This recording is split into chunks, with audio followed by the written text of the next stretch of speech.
Hello, it's Andrew here from Life on Pig Row, and today we're looking at Pelargoniums.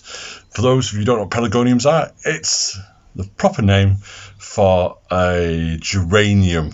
Well, they sell at the nursery, or they sell at the garden centre, that they call bedding plants. So I'm going to show you them now and how to take cuttings from them, but also why it's really important to cut them back at this time of year.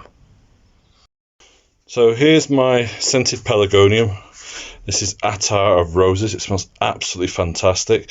But you'll notice it's getting a bit leggy, and you'll notice some of the leaves at the bottom are dying. And we need to cut them back. The reason for that is that it generates new growth lower down in the plant. It also gives us cutting material. So all you need to do, piece of sharp secateurs, and go in and you go down, you find where the growth is, and off it goes. There we go.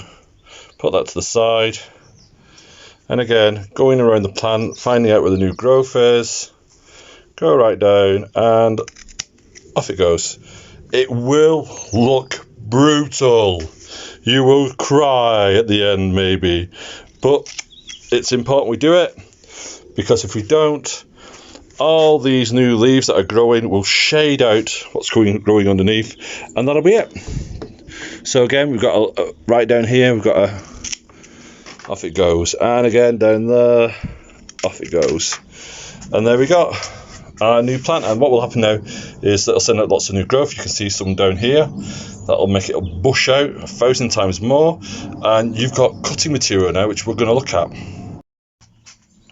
So there you are. There I am with my semi-ripe cutting, that's what we like to call it. And I could throw this away now, but you can get free plants. And what you need to do is you need to just take your secateurs or a knife, just cut below where leaves come out. We call it a node.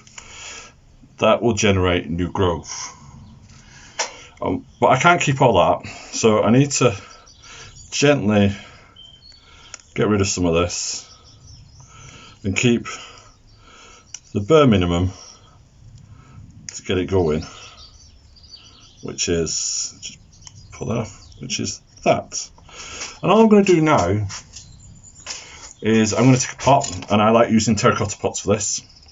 I'm going to fill it, and it's 50-50 soil or grit or perlite or vermiculite if you want to use vermiculite, and I've potted it on. There you are. There's my pot. And all I'm going to do now is take this and gently make a hole down the side, plant label do, and I will pop it in as far as I can and push it in. And there you go. You see? I'll show you that close up now so you can see it. So there's another cutting, and again, just using a plant label, make a hole down the side, like so, and in it goes. The reason we put them around the side of the pot is to stop those new roots rotting, because it does help. It helps with what we call transpiration and aeration as well. So plenty of air to the roots, and I'll pop another one in there, and then I'll talk about what we need to do next. Now, unlike other cuttings, these do not need to be covered. They don't need to be sprayed.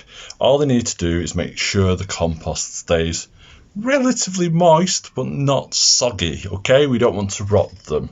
You'll know when they've taken because they will start to send out new leaves. Just keep them warm. Make sure you put fleece over them. Just put them on the staging.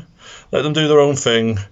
And hopefully in a couple more weeks, you'll have your own geraniums. And that's great if you like the scented variety, because that means you're creating more scented stock. So from here, from just doing one plant, from pruning one plant, I've got 3 new plants, potentially.